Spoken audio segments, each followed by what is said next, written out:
Thank you, Chair. Just to explain why the extraordinary meeting was cancelled, in discussion with MHCLG and due to the delay in receiving royal assent to the devolution bill, the comprehensive review of the Constitution that would include all of the amendments that the devolution bill would bring forward couldn't be brought to this committee.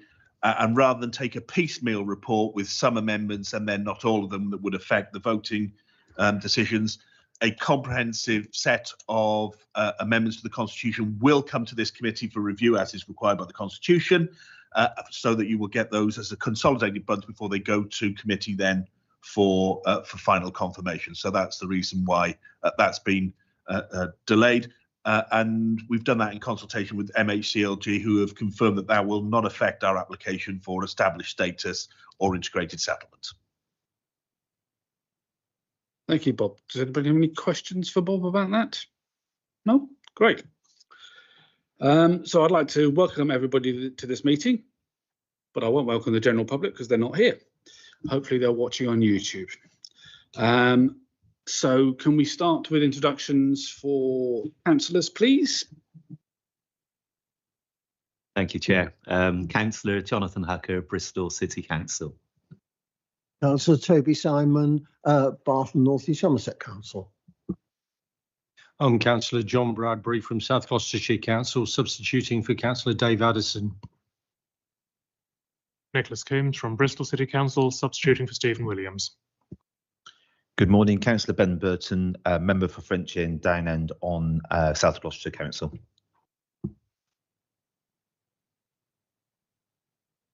Hello, Councillor John Leach, Bath and North and Somerset Council. Thank you. And now we'll do officers starting that way. Morning all, I'm Alec Austin from Internal Audit. James Kinane-Nealon, Head of Finance. Steve Finnegan, Financial Accountant. Tim Millgate, Democratic Services Officer. Bob Brown, Director of Law and Governance. And Solange Russell, Director of Finance. Thank you very much. So I think we've noted apologies from Stephen Williams and David Addison. We've also had apologies from Mark Hatcliffe and Emily Clark. Didn't receive apologies from Councillor Blenkinsop. I'm expecting Councillor Tibashala to arrive at 11 o'clock to make sure that we're corporate. Does that match with what you've got, Tim? And Chair, we also have apologies from Jennifer Whitten. Thank you very much. Oh. Chair, just to say that we are in court at the moment, so therefore any discussions will be informal, but most of the items that are before you at the moment are for noting only, so that we can move through those and take any questions, and hopefully for any substantive issues we will be court in due course. Thank you, Bob. So item 3, which is, item 2, declarations of interest. Do members have any declarations of interest to declare in relation to any of the agenda items, please? No? Thank you very much. So moving on to item 3, the reconvening of the meeting held on March the 2nd, 2026. The meeting held on 2nd of March was adjourned at 1 p.m. following consideration of item 15 of the papers. We'll then start. Oh, and our court, excellent.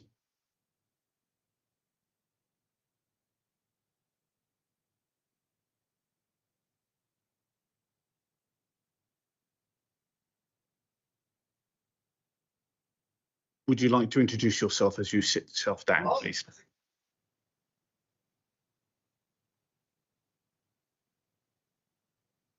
Thank you, Adrian. This meeting can be a word salad of acronyms. To help the meeting flow, if people use an acronym, could they please explain what it stands for? I'll make a start with these. WECA, the West of England Combined Authority. MCA, a mayoral combined authority. UA, a unitary authority, the councils that make up the MCA. Bristol, Baines, which is Bath and North East Somerset, South Gloucestershire, and partly North Somerset. MHCLG, which is the Ministry of Housing, Communities and also Local Government. CRSTS, a City Regional Sustainable Transport Settlement. TCR, Transport for Regions, the follow-up to CRSTS. And some new additions, CIPFA, which is the Chartered Institute of Public Finance and Accountancy, and NAO, which is the National Audit Office. So we will then move on to consider the remaining items of the agenda, which is item 16, which begins on page 231 of your main papers, please, which is the information governance update. To update the Audit Committee on the review of the Combined Authorities Information Governance Framework and to present the Combined Authorities performance in relation to requests made under the Freedom of Information Act 2000 and the Environmental Information Regulations 2004 for 2025 and 26 year to date. Steve Hellard's going to introduce that one.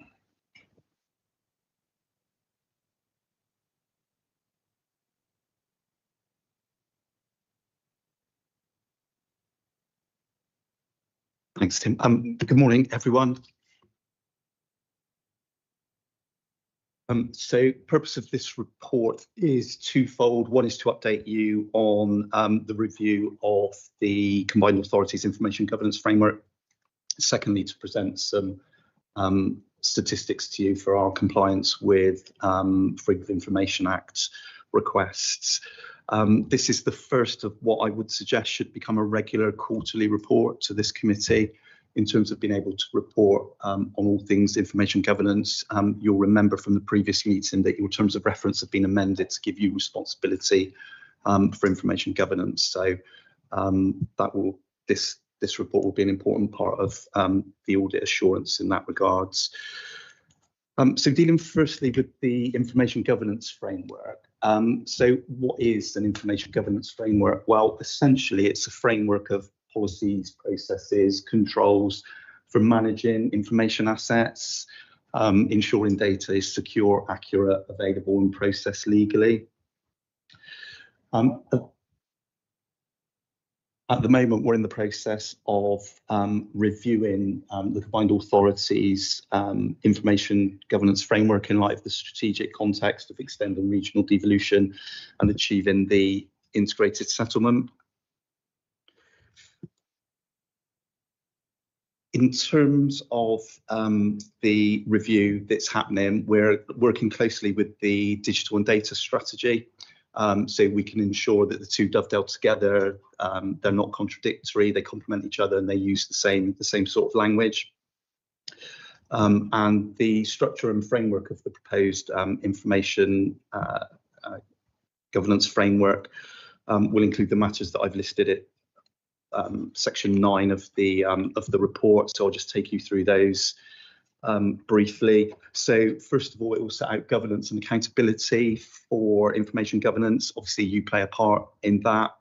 We'll set out clear ownership and accountability for information, the creation of an information governance board, the creation of information asset owners and information asset custodians to take responsibility for managing the information that the Combined Authority holds. We'll also include a review of existing policies. So obviously there are a number of policies that one, we are required to have, and two, it's best practice to have. So we're in the process of reviewing those at the moment, and the proposal would be that as part of the review, we would bring those back to this committee for comment and hopefully sign off. Thirdly, the information governance framework will ensure that we are compliant with our legal and regulatory obligations. One example of that is you may be aware that there's currently new legislation coming into force, which amongst other things requires us to have a new published procedure for dealing with data subject complaints. So that is for any data subject to be able to make any complaint about any of their data rights. So we're in the process of adopting that at the moment, and we can bring that back before the committee for consideration. We'll also include a review of our information lifecycle management. So that's the controls around how long we keep information, what we use it for, how we share it, how we dispose of it. So part of that, for example, will be a retention schedule. So retention schedule sets out how long we keep information for. Risk management and assurance will be included. So that will include things such as provision for information risk assessments and DPIAs, which are data protection impact assessments where required, and also dealing with breaches and responses to breaches. And then finally, training and awareness. The framework will provide for some role-based training, particularly for the information asset owners and information asset custodians, clear guidance for all staff, and a culture of accountability and compliance. So that's the update on the information governance framework, which, as I said, proposed to bring back to a future meeting. Moving on to the performance of the combined authority in relation to information requests. So that's requests under the Freedom of Information Act and the Environmental Information Regulations. The difference between the two is that if somebody is requesting environmental information, that has to be dealt with under the Environmental Information Regulations rather than under the Freedom of Information Act. And there's a definition within the regulations of what environmental information means. So there are two regimes. They're very similar, but they are slightly different. So in terms of the quarters 1, 2, and 3, the performance of the combined authority is set out in paragraph 9 of the report. I can actually give you an update now.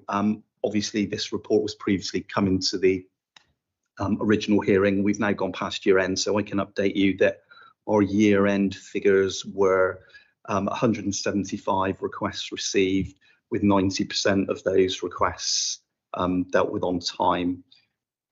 So that complies with the Information Commissioner's standard of 90% of Freedom of Information Act requests being dealt with within time, which is 20 working days from the date of receipt of the request. Okay, we've had one appeal to the Information Commissioner. That wasn't upheld, so the Information Commissioner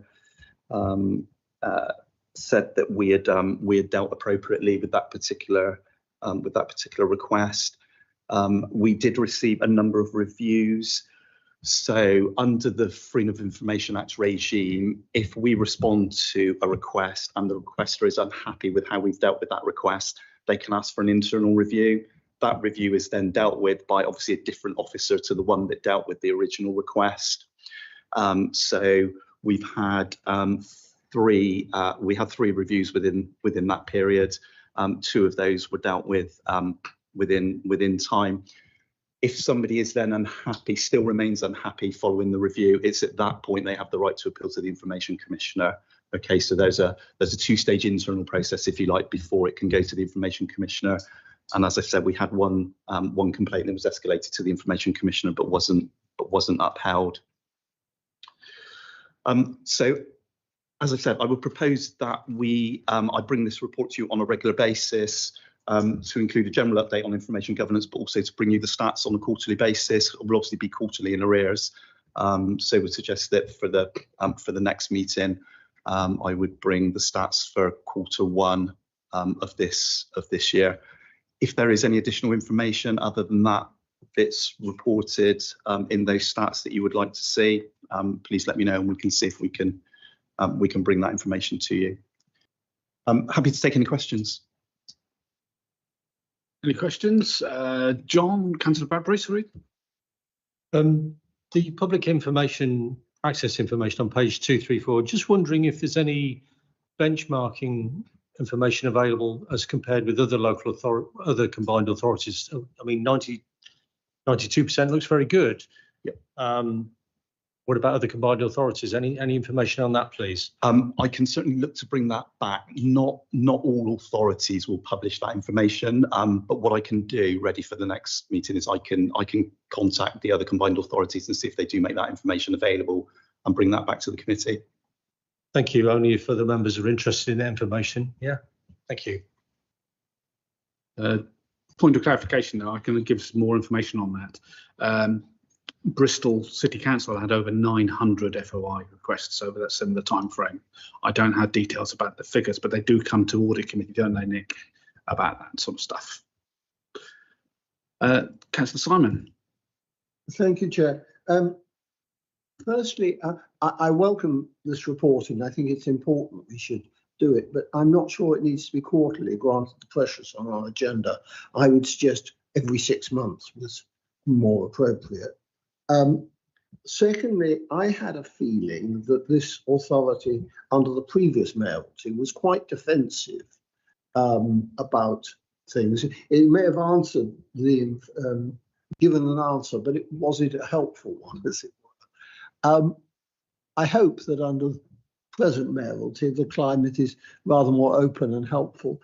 But I wonder if it's worth doing some sort of survey of requesters to see if they feel that the answer given was helpful and was the sort of information they were hoping to get, because people aren't always expert in drafting precise requests, and officials are pretty good at only answering the question, as it were. So some sort of user survey would be helpful. If I could come back on that. That's really the purpose of the review provisions. So if a requester is unhappy, then they have the ability to request a review, which will be dealt with by a separate officer. I agree that there's a formal review arrangement, but I'm talking about the overall. A lot of people won't use formal review methods, but might give a rating on how well the question's been answered. And it's more of the informal feedback that I was looking for than the formal feedback through the review mechanism.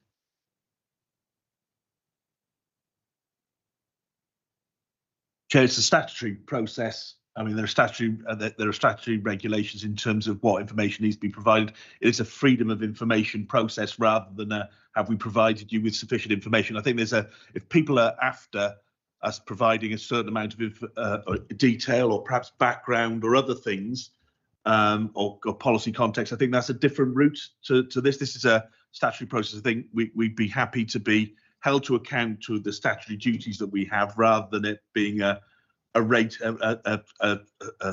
approach where it's a Google rating or we're there to be rated as to the quality of our starters, so to speak. The regime is as it's set. The appeal processes as they are. I think it'd be hard to define the information the councillor Simon is discussing. But if members, particularly through the committee, so if they want to speak to their representatives, want to move to something along those lines, then obviously that could be considered by the committee itself, and we can look to put something in place around judgment values in terms of explanations and the way that we approach the amount of information, background and material that we put onto websites or otherwise. But I think it's a difficult place to step into in the manner that Councillor Simon suggests. But I understand why he wants to, why you would like to give people an opportunity to rate us, perhaps. Thank you. Councillor Coombs, then Councillor Burton. Thank you. I was reasonably satisfied with the report and the idea of the review until the head of legal said that FOI exists to serve the purposes of the law rather than the interest of the public. I'm paraphrasing there, but I think that doesn't sit well with how the system should set up.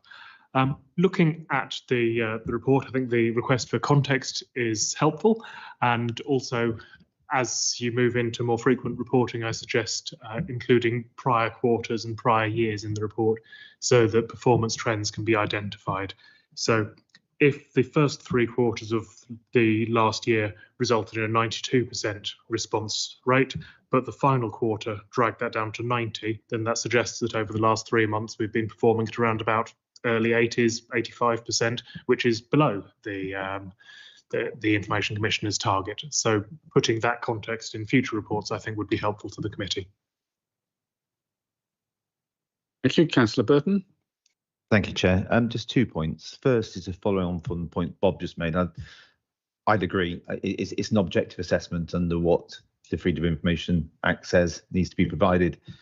If that's been provided, then I would much rather officer time is spent on driving up the 90% up to 100% and responding in a timely fashion than potentially diverting resources in a way to start reviewing, how has your service been delivered, which I don't think often helps anyone. And I think the leading on from that is often some of the requests are probably because someone has a grievance about some particular issue, which you're then likely to exacerbate because you open up a long conversation rather than providing the information and moving on. So that would be my take on that first point.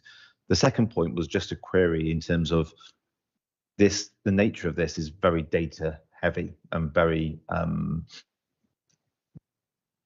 both the review and also the information that's stored has, as part of the digital aspect, looked at the opportunities for artificial intelligence in one, not only monitoring the information that we have and identifying whether we're complying with destruction of records and the like, and also leading on from that to assist in the review of identifying the information that should then be provided once a request comes in, because that's the sort of thing.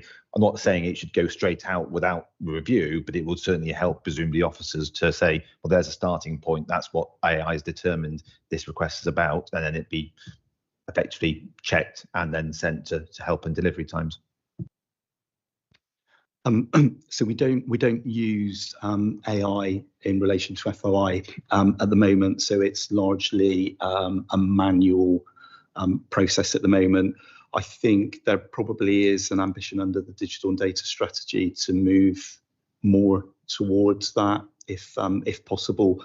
We're not in that position at the moment, unfortunately, but I can certainly see the benefits that we could gain from that.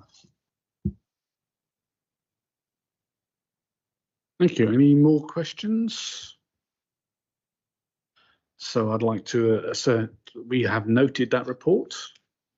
Everybody happy with that? Excellent. So we can then move on to item 17, which is the Treasury Management Monitoring Report Q3 for 2025-26.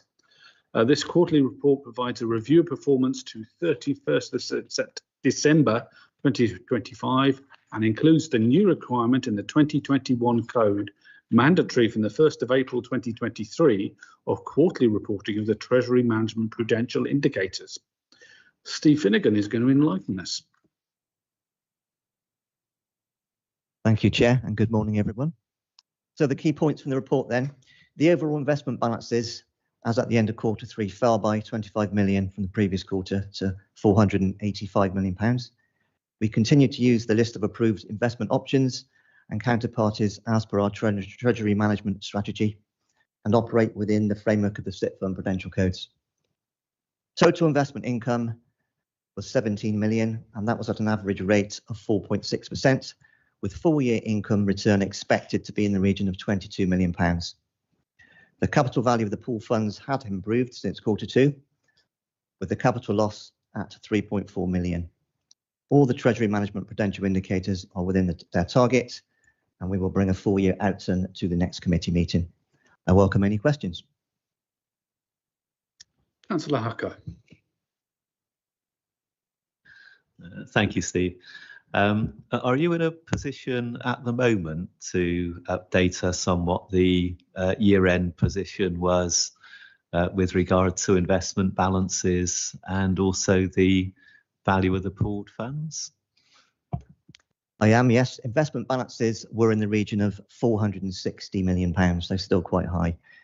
We did, in the last 2 weeks of the financial year, paid out almost 50 million in outstanding grant claims and expenditure. But the caveat to that is we did receive an awful lot of funding in advance for the following year. In terms of the pooled funds, obviously the world events over the past few weeks has impacted those. So we're looking at the moment of capital loss in the region of £4 million, which is similar to how we've been running for most of the year. Bearing in mind this time last year, our capital loss was £5 million. It's a shame what's happened recently. Other than the financial side, is these funds were beginning to show an increase in value, and they were recovering. And we were looking at within the next 12 months to have recovered more than half the values. We could have then looked at an exit plan for some of those which were gaining. That's still on our agenda for next year to move away from some of the ones that are breaking even. But again, the caveat to that is these funds are bringing in investment income way above what we receive from local authorities.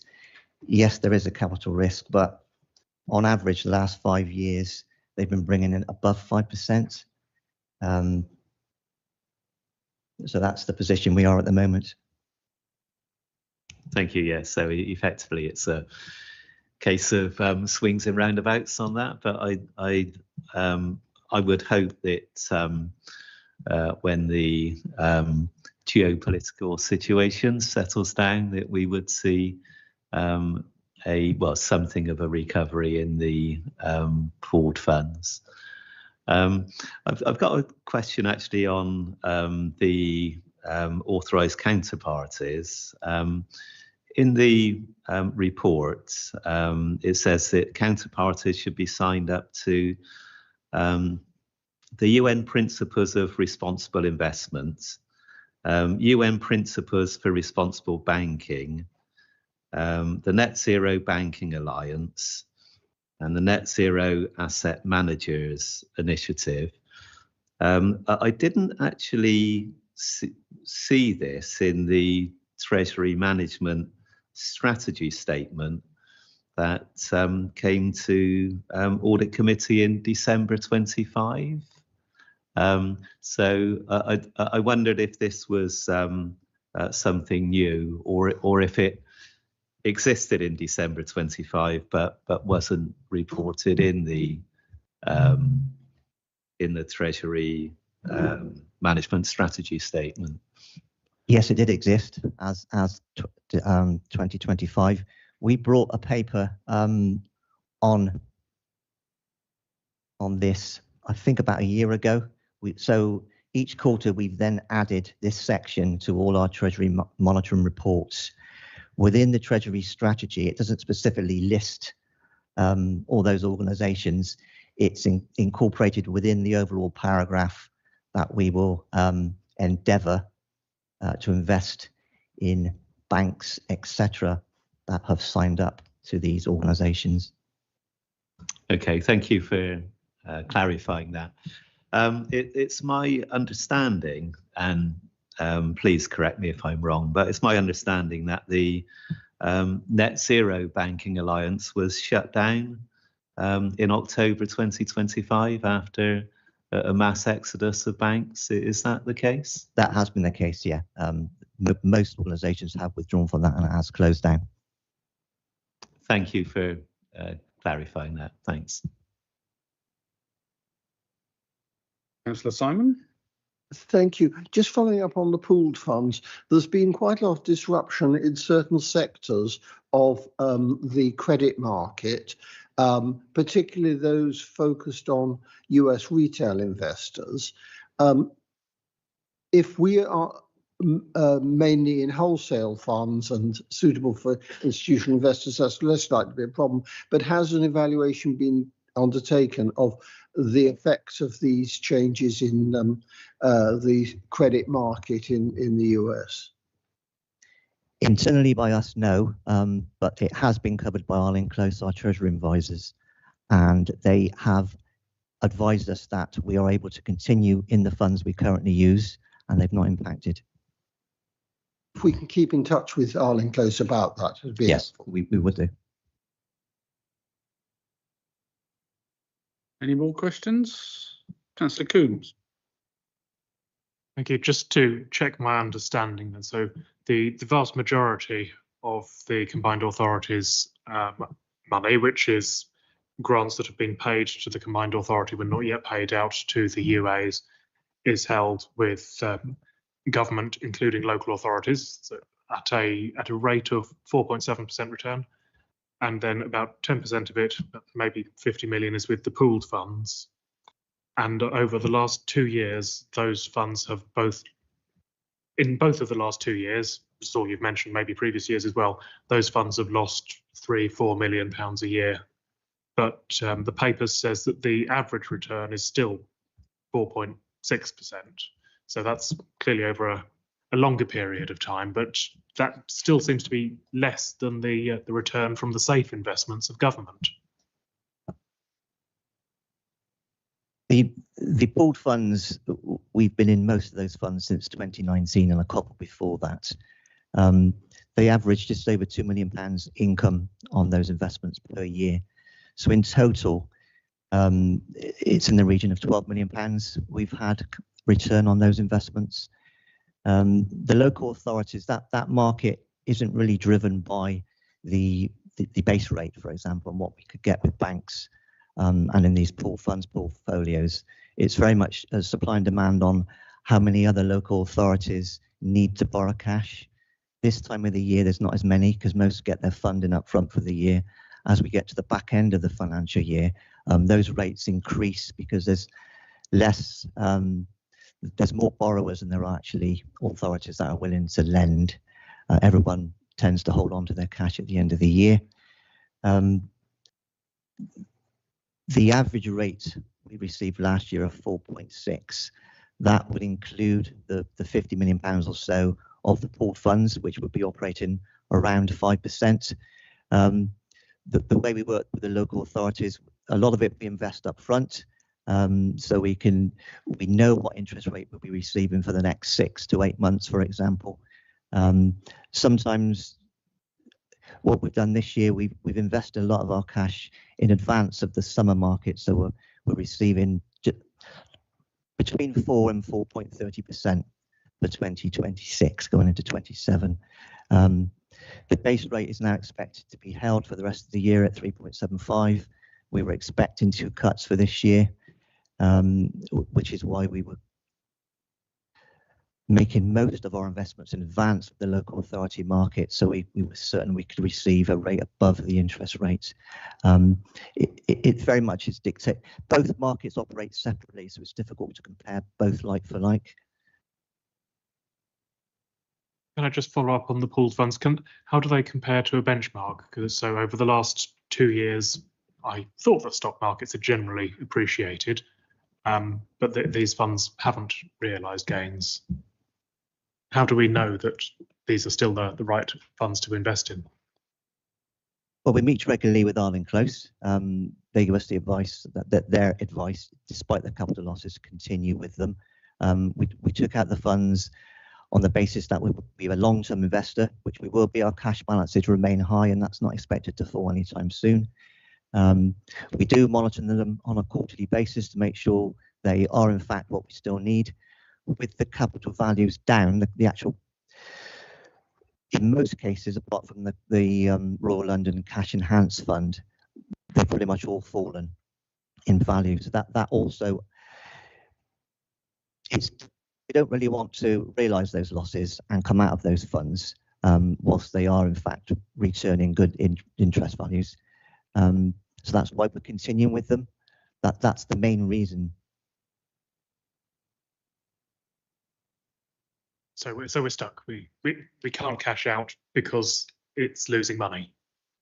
I think it's probably just important to clarify that they're not losing money. They're unrealised losses. That £3 to £4 million is the current valuation. If we did decide to sell them, if we sold them, yes, then you'd realise the loss and that would crystallise. But I think we're staying with those. I mean, in part because if we sold them, there'd be no value in selling them at a loss. But actually, as Steve's emphasised, they offer higher returns than any of our other local authority lending that we do. So they are still valuable to them. It's just at the moment that if we did choose to pull out, that there'd be a realised loss. Just also say there's a statutory override in place at the moment, which means we don't actually realise these losses in our income and expenditure accounts, because we can hold them as an unusable reserve on our balance sheet until 2029.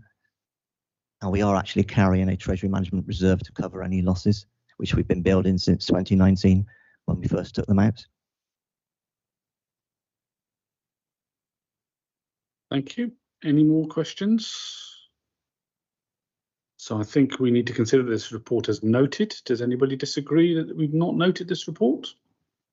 Great, thank you very much. Thank you, Steve. So we'll move on to the recommendation that the Audit Committee notes the Treasury Management Monitoring Report 31st of December 2025, prepared in accordance with the SIPFA Treasury Code of Practice and the Treasury Management Indicators. So I'd like to move on then to item 18, which is the review of the reserves policy. To present the revised financial reserves policy to the Audit Committee for scrutiny and noting, and to set out the proposed approach for ongoing annual reporting and governance.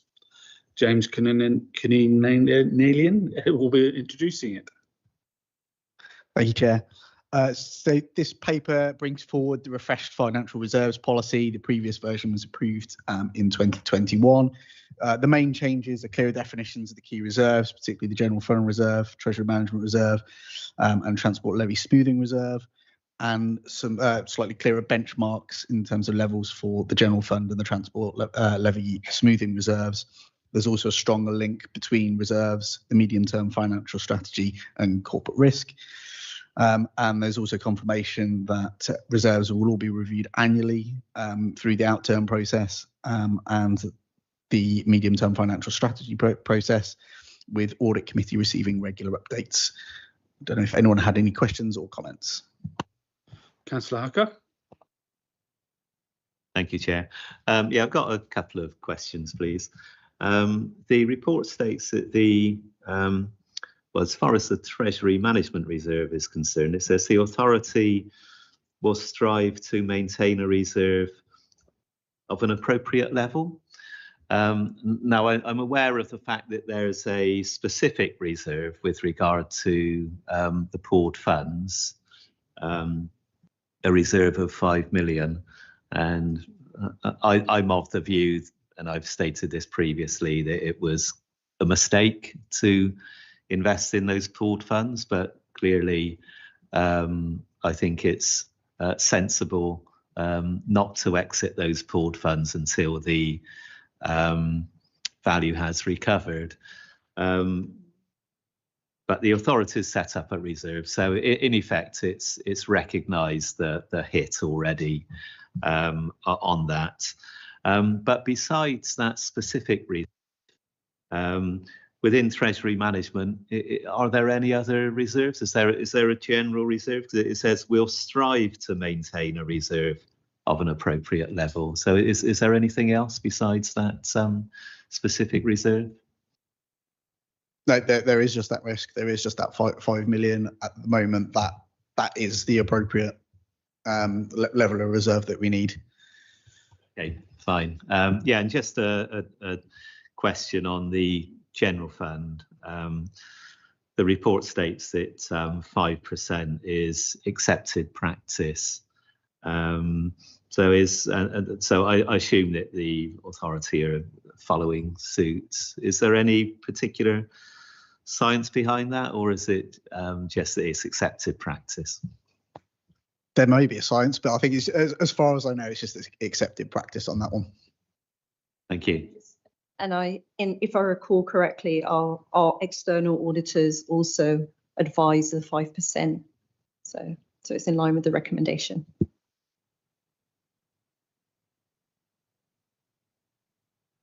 Mr. Coombs. Thank you. I wonder if you could talk around the idea of smoothing reserves. So transport levy, for example, the report says that transport expenditure can go up and down across years based on factors that are outside of our control. And so it may be necessary to spend more or less on subsidising transport services. That's my assumption.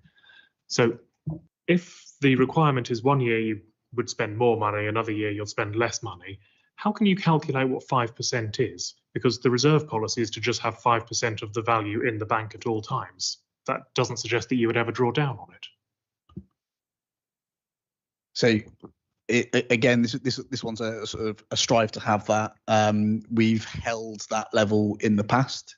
In reality, over the course of this financial year, we will be drawing down, and it will go down to a zero level, in part because there are significant pressures that we weren't expecting, concessionary fares being the biggest, with the rates, the reimbursement rates going up at a much higher level than we originally budgeted for. So it's very much a strive to, and I think we need to have a look at our future forecasts around transport levy and look to rebuild that reserve so we do have the appropriate level of resilience.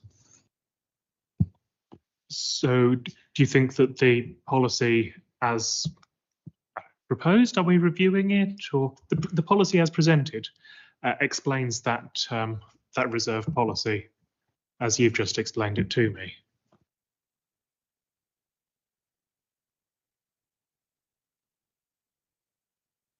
For reference, it says the authority will continue to maintain a transport smoothing reserve with the aim of holding at least 5%. I mean, I'm happy that we can look to tighten that words. I mean, I'd still maintain the aim is to hold that balance, and that would be the aim. The fact that obviously over the course of this financial year, in fact, when I wrote this, we probably didn't look quite as in quite such a challenging position on the transport smoothing reserve. That's probably changed since January, but I would say that is relatively clear. It's the aim personally, but we're happy to take it away.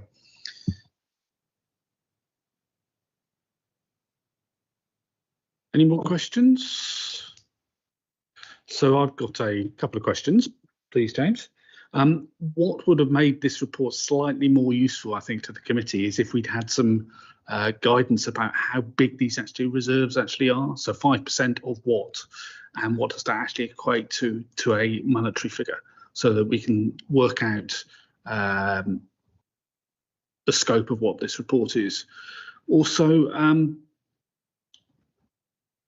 where is this money actually held in reserves? Is it stored in a bank account, or is it actually invested somewhere else as a reserve?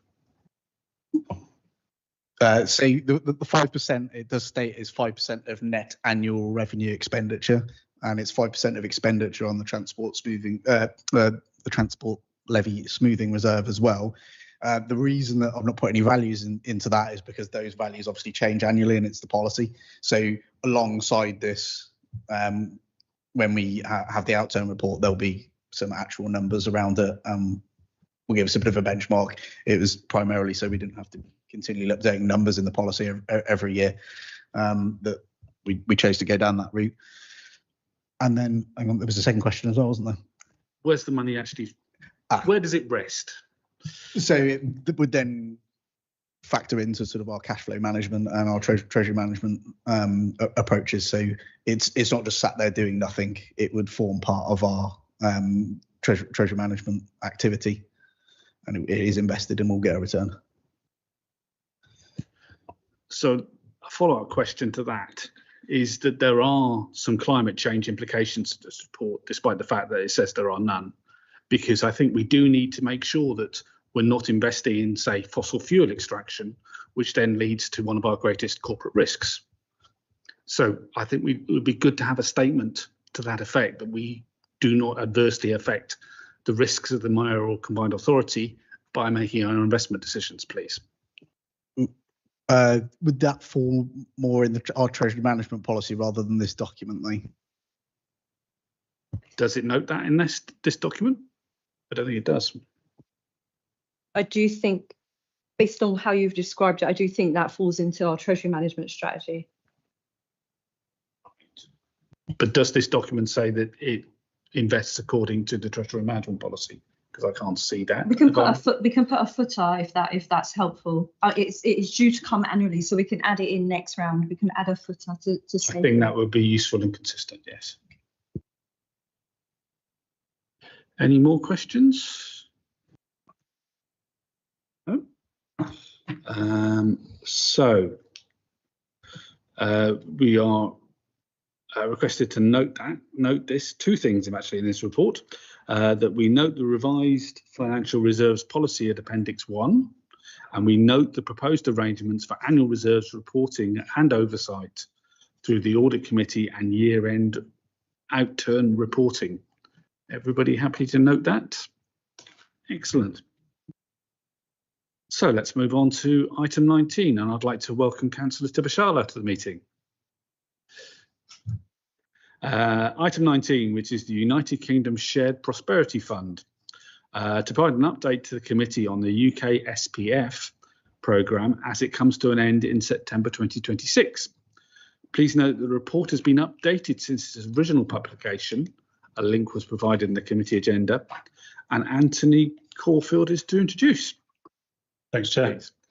So as the Chair said, this paper provides an update to committee on the end of the UKSPF, the United Kingdom Shared Prosperity Fund programme, as it comes to an end in September 26, and it notes some key considerations and issues as the programme ends.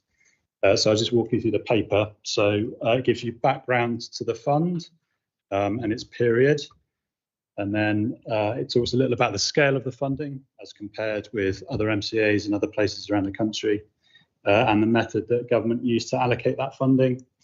It talks a little about the strategy process that the MCA went through to identify its general strategy and the programmes and projects that were funded. It then moves on to summarise the performance of the MCA as the lead authority for that funding, and gives you an overview of the internal audit that was carried out on UKSPF.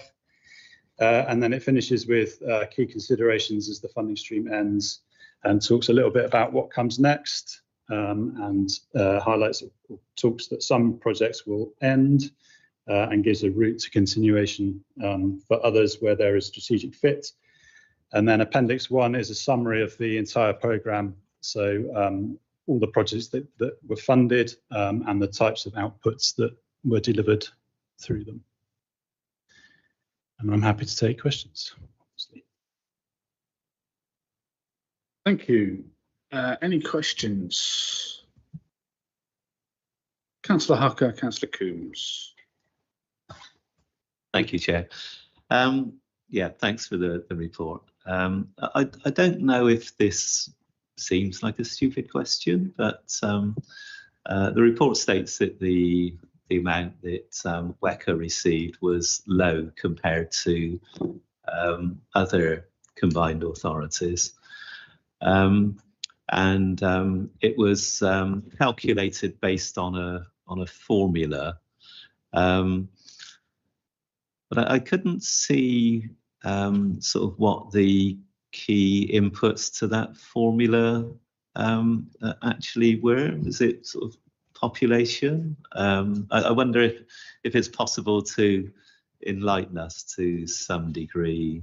Yeah, so it's MHCLG's formula, so Ministry of Housing, Local Community and Local Government, as the Chair said earlier.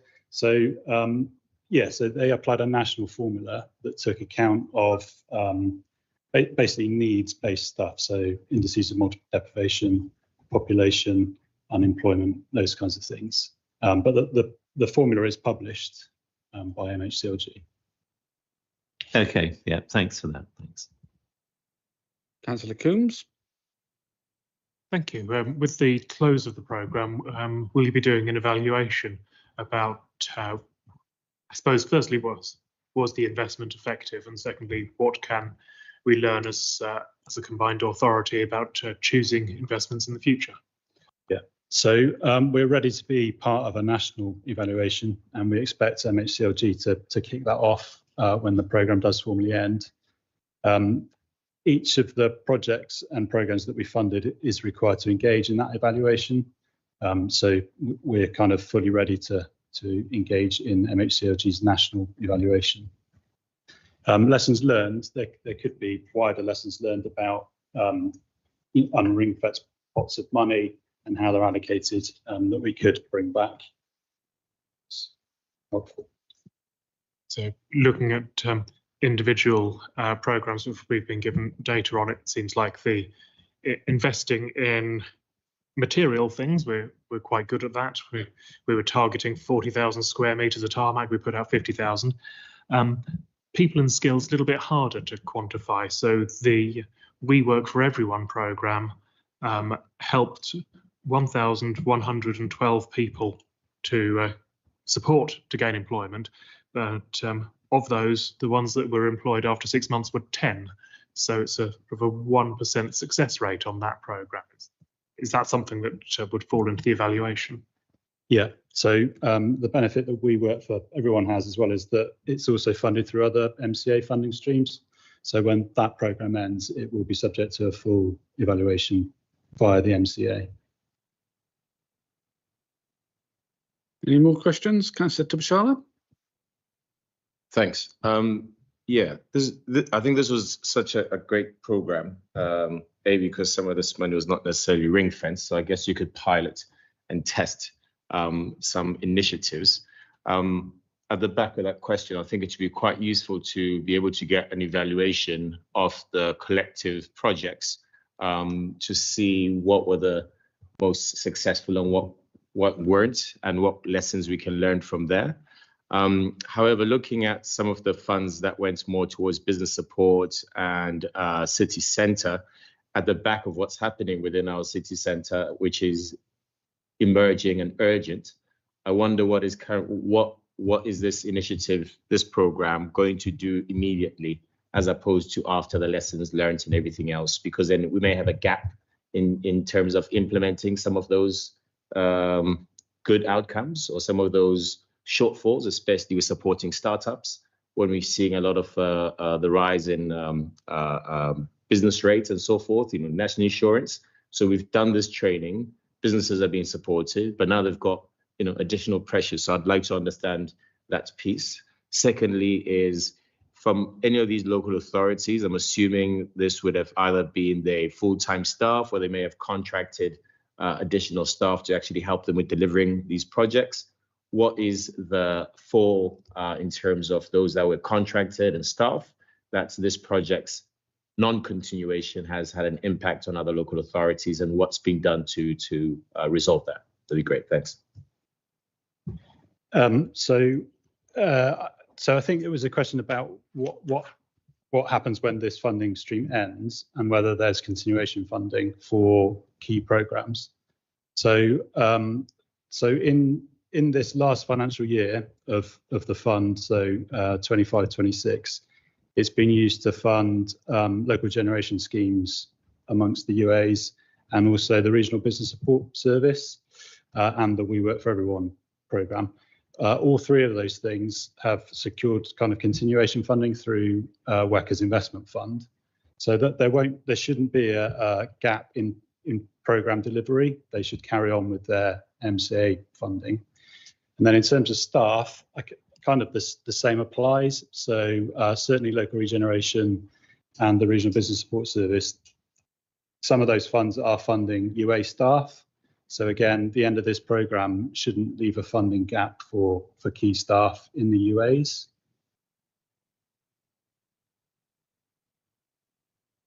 Thank you. So I've got a follow-up question from Councillor Tubshala's. So the UK Shared Prosperity Fund was a direct replacement for funding from the European Union post-Brexit. Considering the fact that we're unlikely to rejoin the EU, and I can't wait till that personal day, for another couple of years, what fund will be directly replacing the UKSPF, please? So that's a question for government that I can't answer. But there's nothing in the pipeline. No, but so there's nothing directly replaced. But I don't know why I need to defend the government, but they have kind of introduced things. Please don't. Like, so there's the Pride in Place Fund, which kind of almost bypasses MCAs. So that funding goes directed to UAs and is very much a kind of similar kind of Pride in Place type funding. So we're not aware of a direct replacement that will come to the MCA, but government have started to introduce kind of funding streams that are going more directly to unitary authorities. So we need to be spec checking with our unitary authorities to make sure they're applying for, what's the name of the fund? I think it is called Pride in Place, but also towns funding, town centre funding is also available. Thank you for that clarification.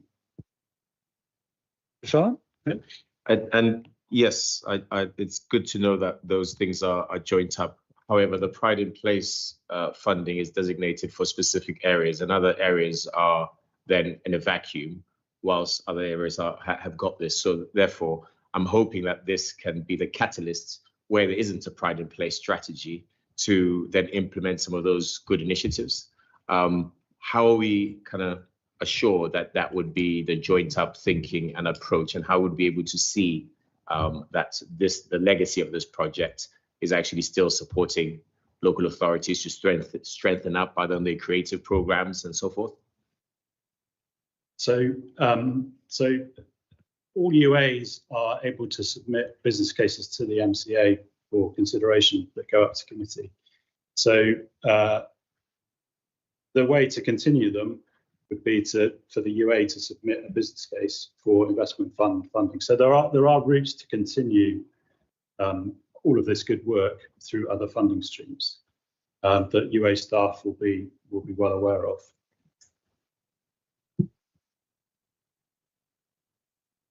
Thank you. Any more questions? Oh, Councillor Simon. Just a brief comment that Pride in Place, for instance, is funding work in Twerton in Bath and North East Somerset. I suspect it's doing so in other UAs as well. Thank you. That's good to know. So our recommendation is to note the content of this paper and advise on any relevant issues that are identified. So everybody consider this report noted. Thank you. So let's move on to item 20, which is the Interim Audit Committee Annual Report. The purpose of the annual report 25-26 is to bring together one document, a summary of the work undertaken by the committee. The production of the report complies with the current best practice for audit committees. And who's actually presenting this? Is this me or you, Shalon? I can intro it. So it is a report from the audit committee's perspective. So it's a summary of your activities for the whole year. It's an interim report at this stage to be updated to include the items that went to the 2nd of March and today's meeting. And then it will flow through to the main summer meeting in June or July, whenever it takes place. So it's over to the committee to confirm that they are compatible with what's proposed. The chair and the vice chair have seen the draft interim version previously. So it's over to you for comments. Thank you, Solange. Thank you, Solange. So does anybody wish to finesse this report in any way, shape or form? Councillor Hucker. Sorry, thank you, Chair. It's just a minor point that I spotted, and it's only a typo under 3.5 financial government treasury management. 3.5, yeah. Now the final sentence refers to what it says: endorse the treasury management strategy for 2026-27. But in the version that I've got, the number 47 has been inserted between Treasury and management. So it's we will remove that. Very minor point. That's fine. Something that I just Thank spotted. you. Thank you.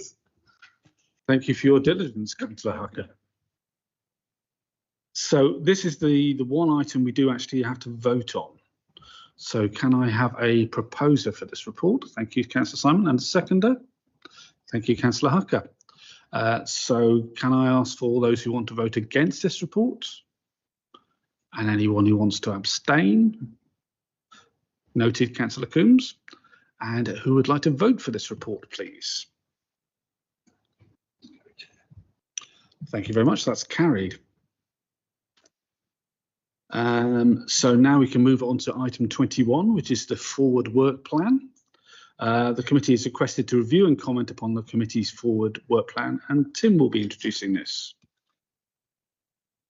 Yes, thank you, Chair. This is the report that sets out the future business of the committee. I've grouped the meetings for next year when they're likely to fall, so summer, autumn, winter and spring in 2027. And just open up for any comments, additions or deletions that the committee may want to recommend. Just to mention one, Chair, that obviously this was the report that was prepared for the previous committee, and that the provision for the amendments to the Constitution will be appearing in the autumn. Thank you. Does anybody wish to make any comments on the work plan? Other than it looks extremely busy, and we're going to be having some more long meetings, I'm afraid. And I would like to thank the committee's commitment to coming along to audit meetings. And one, I've got a question for Solange and Bob, is that there is really no scope for having a fourth or fifth meeting to actually split some of these meetings apart so that they're not so congested. I mean, Bob and I can take it away and have a look with Tim. We can have a look. We'll take it away. Right. Thank you. Councillor Tibishala. Could I just in terms of timeline, would it help if there's any internal briefs that they also indicated? There will be offline briefings in between these meetings, certainly, yes. Yeah, not just thinking in terms of timeline, that we have a rough idea when that would happen, and we can. Do we have a programme of those, Tim? I believe that some of them come at certain times of the year, Chair. I think we have a briefing on the Treasury management, for instance, in November time, and we'll get them all programmed in, and we try and space them out as best we can, because we probably had a dozen or so in the past year, didn't we? So we'll try to get them in at appropriate times. Thank you.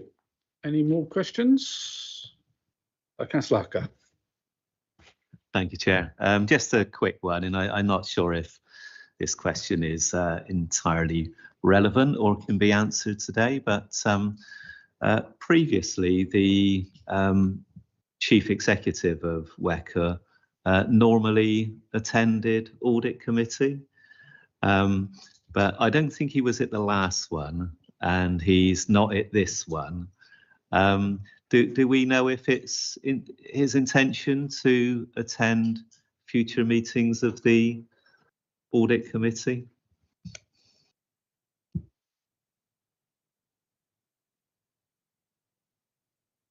I mean, there's no requirement for the Chief Executive to be at these meetings, but as a matter I'll take back to the Chief Executive. Thank you, Jonathan. So we do have to vote on this. Are we still quorum now that Councillor Simon's left? We have the quorum for the meeting is 9 members, Chair. So how many do we have present at the moment? 1, 2, we have 8. Okay, that's fine. Excellent, thank you. Just wanted to clarify that. So anybody who wants to object to this report? Anyone who wants to abstain? And noted Councillor Coombs abstained on that one, Tim. And for this report, everybody else. Thank you very much. So the next item is item 22, points to refer to the main committee. The next main committee, including the annual business report, is being held on the 5th of June. Do members have any issues they wish to raise on the committee's behalf at that meeting? If you'd like to send me an email, I will certainly consider it in my next speech to the committee. Thank you very much. And item 23 is feedback, which is the chance for members to feedback on how they feel the meeting went. Does anybody have any comments they wish to make in public? No? Oh, Councillor Tibishala. Yes, Chair. I think this was great in terms of we could see the overload from the last committee and how then it needed to break up. But I guess it's like that note of caution about overloading a meeting, because then if the agenda for the forward plan is as stacked, then what is the room for any additional meetings? I think we need to just bear that in mind. Indeed, noted. Thank you very much. So I'd like to thank everyone for attending and consider this meeting closed. Thank you very much. Have a lovely sunny afternoon. you.